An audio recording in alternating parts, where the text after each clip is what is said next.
The moment has finally arrived. Alireza Firouzja, the man I'm rooting for in the Candidates 2022, the man that I think will become world champion one day, and the man I want to see win the Candidates, face Magnus Carlsen, hopefully prevent him from actually walking away from the World Championship, because he has talked about quitting chess. He doubled down on it in recent interviews. Well, quitting playing the World Championship anyway. I don't know if he'd quit chess altogether, but we don't want to see Magnus walk away. I want to see that fight. So what can Alireza do this summer?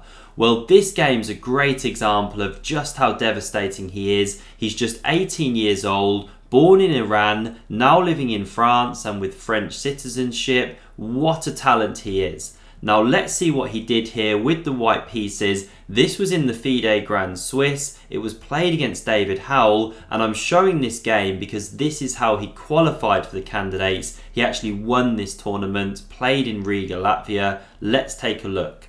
So he kicked off with pawn to e4. We had e5 from David, knight to f3, knight to c6, and we went in for this Italian game with bishop to c4. So David goes bishop c5, he gets his bishop outside the pawn chain, castles from Alireza. This knight came to f6, pawn d3, and now pawn h6 immediately, not allowing any bishop g5. Alireza goes pawn c3, later looking to strike with d4. Now we had d6 from David, rook to e1, all very standard stuff. Black castles the king, pawn to h3, another very standard move. I'm not spending too long on these. Both players were blitzing them out, and David had his tail up, by the way. He'd won 4 games previous going into this round, so he was really on form. Alireza had just lost to Fabi as well in the last round, so a really interesting match, top of the table clash. Now we had pawn a5. So that's a very standard move, gives the bishop some room. Sometimes pawn a6 is played, but this gains more space, of course. Now we had knight b to d2, standard development, looking to swing round like this in future.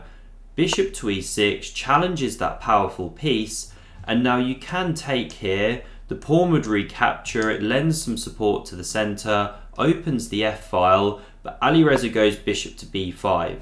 This is a very common idea. It keeps tension basically. You keep pieces on the board, and we see that tension kept right up to move 20. No pieces exchanged. So the bishop dropped back to a7, and now Alireza goes knight to f1. He carries on with that remaneuver. Now knight to e7 from David. So again, a common idea. This knight is swinging round to g6 to look at f4, defend e5 from over there. Also clears the way for the c-pawn here. So knight to g3 from Alireza, pawn c6 kicked the bishop, it dropped back to a4, and now b5 from David. He goes for this queenside expansion, the bishop dropped to c2, and pawn a4. So Alireza's getting attacked on the flank. He responds in the classic way. He pounces in the centre with pawn to d4. Knight g6 now from David. Bishop e3 from Alireza, so he completes the development of his minor pieces, and after rook to e8, he now needs to find a plan. So he could go, say, queen to d2 here, then maybe bring a rook to the centre, but ultimately you have to connect it with some kind of plan, and what Alireza decides to do instead is go bishop to d3 here. And this is connected with the plan of actually bringing a rook to the c-file and pushing c4, using this b5 lever. That's what his next moves are all about. So David goes bishop b6. He's looking to improve that one, bring it to a5. Alireza now goes pawn a3. He doesn't want this one taken by the bishop after he moves the rook. Now we had queen to c7, and David spent about 20 minutes on this. He does tend to get low on time. So Alireza now goes rook c1. We had bishop to a5, so now you can't go c4 or you lose your rook. So rook e2 played. And now queen b7 comes off that c-file, good prophylactic move. And now Alireza goes c4, breaking with his plan. Now you can go b4 here. You could bring some rook into the game with different moves. But David takes on c4, a very principled way to play, opening the b-file, looking at this backwards pawn. It's also clamped by this one, And now he follows up with d5, an excellent move, and there's tons of central tension as we can see here. Now there's many different captures available. You can take like this for example, but then after the pawn recaptures, e4 is of course a threat, so you'd have to take here in the center. Now if your bishop's taken, you take the knight here with a decent game, so black would be taking on e5. Then the knight can take, the bishop drops, the knight recaptures, and the rook can nudge over, hitting the queen. So white's actually a pawn up here. Alireza could have played like this, but black has the bishop pair, an initiative going, and there's a backwards b pawn. You know, black should have enough compensation there, have a decent enough game. So Alireza didn't take on d5. He also didn't take on e5, by the way, because then the knight hops into e4. Won't go further than this, but again, black's game is fine. So instead, Alireza just dropped his bishop back to d3 here. A good move, maintaining tension, and we now had the captures on d4 from David. It brings this knight into the center, looking at this pawn now with knight and rook, also looking at the bishop, and here David just missteps. So it's move 24. It really shows you the level these guys are playing at. He's played a great game so far, but here he goes a bit passive. He defends the pawn with bishop to d7. Now best was bishop c7. Yes, white could actually win a pawn, but then you chop this knight on g3. And the whole idea is that after the pawn recaptures, you've weakened e4, you can take here with a good game. Now white of course wouldn't have to capture this pawn on c6. You could look at things like taking on e6 for example, rook recaptures, or taking on e4, but then it brings the knight in. Black should be getting enough play basically, even if white picks up the bishop pair. But after bishop d7, now Alireza lands a knight on f5, knife f5 as Ben Feingold likes to say. I covered a video yesterday, a devastating Fabiano attack. He landed a knight on f5. Gary Kasparov used to say it was worth a pawn. Really deadly attacking piece from that square. So now it's tough because after bishop c7 from David, there's lots of pressure around the king. Alireza takes on d5.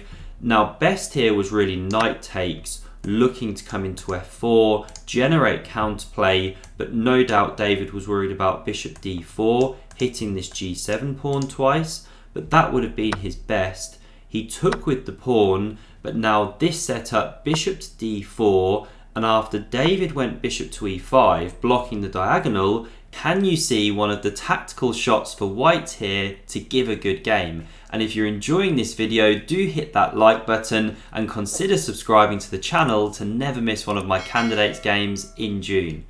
So one of the good moves here is rook takes on e5. Then after the knight takes, you've now got access to d6 and you have a good game here. You've got the bishop pair, black has a weak pawn on d5. The other move which is great, and this is the one Alireza played, is knight takes on h6 with check. Now the whole idea of this is that after the pawn recaptures, you've now cleared the knight off the f5 square, so this bishop is open, can take on g6, and now it no longer defends the bishop. So if you recapture, we pick up here, and we've won a pawn. Good game for white, winning attack. So after the bishop took on g6 here, David took on g3, counter shot there, Alireza took here with check, and now you can't take with the knight. You might want to do that because it is attacked by the bishop, but then queen h5 is strong. You're coming in with the queen here, threatening to mate soon, plus the queen can take on h6, very deadly, and so the rook had to recapture. That's what David did, and now the best move was actually recapturing this bishop. Alireza went queen to f3, but David found the exceptional move with just 4 seconds on his clock. They do get 30 seconds increment though. He went queen to c6. What an exceptional move, because if the rook captures here, then this rook slams down on e1, delivers checkmate using that bishop holding the h2 square. So you can't take the queen. Well, what happens if you try to say take this bishop with the queen? Well, then obviously your rook can be taken, but after the king moves, this looks really scary. But actually knight to g4 check is good. you have to take with the pawn, the bishop is holding, and then you've blocked the g-file, the pawn can recapture, black's doing well, a whole rook up of course.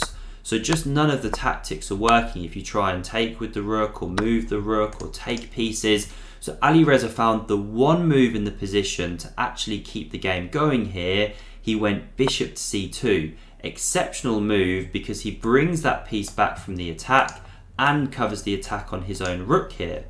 And now there's no time on the clock for David. He drops this bishop back to b8, saving it from g3, but this allows Alireza to simplify into a winning endgame because he takes on f6, the queen recaptures, bishop takes, and yes, black gets rook c8, pinning this bishop to the rook, but look at the sorry state of these pawns. 4 split pawns plus Alireza's a pawn up. This is very tough to hold.